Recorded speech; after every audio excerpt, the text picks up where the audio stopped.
ፈጣሪ ወይ ልዑልዬ አድርጎ ለአብርሽ መልስ እስከሚመልስለት ድረስ ከዚህ ሚዲያ አታጥፋኝ። አሜን፣ አታጥፋኝ። የምር ልዑልዬ ይሄ ሁሉ ነገር አይቶ እናቱ ለሱ ብላ ይሄ ሁሉ ነገር አድርጋ አባቱ ግን ምንም ነገር አለማድረጉን አይቶ ምን መልስ እንደሚመልስለት ብቻ እንድታሳየኝ ፈልጋለሁ። አይታችሁታል ግን ልዑልዬ አስተያየቱን አይታችሁታል። የኔ አባት ማለት ነው። ውይ አንተ ልትለያለህ። የምሬን እኮ ነው። የኔ ፍቅር ፈጣሪ ያሳድግ። ለእናትህ ስል መድኃኒዓለም ከክፉ አይን ከክፉ አንደበት ይጠብቅ። ካቦ እስቲ ልጅ ምን አድርግ ነው የምትሉት? እስቲ የኔ አባት የኔ ድንቡሽቡሽ ማለት ነው። መድኃኒዓለም ካንተ ጋር ይሁን። አቦ አይታችሁታል። የሆነ አስተያየቱ በቃ ደስ አላለውም።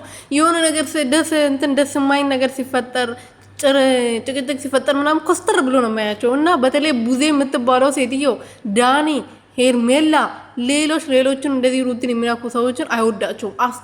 አስተያየቱ ራሱ ይለያል። በዚህ እድሜ እኮ ልጅ እኮ እንትኑ ይነግረዋል።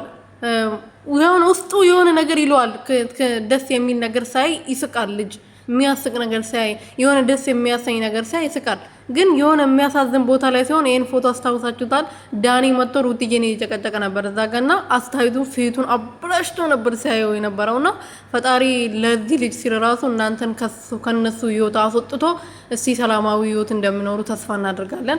ሰላም ቤተሰቦቼ እንዴት ናችሁልኝ? እኔ በጣም ደህና ነኝ፣ እግዚአብሔር ይመስገን። በያላችሁበት ሰላማችሁ ብዝት ትርፍርፍ ይበልልኝ።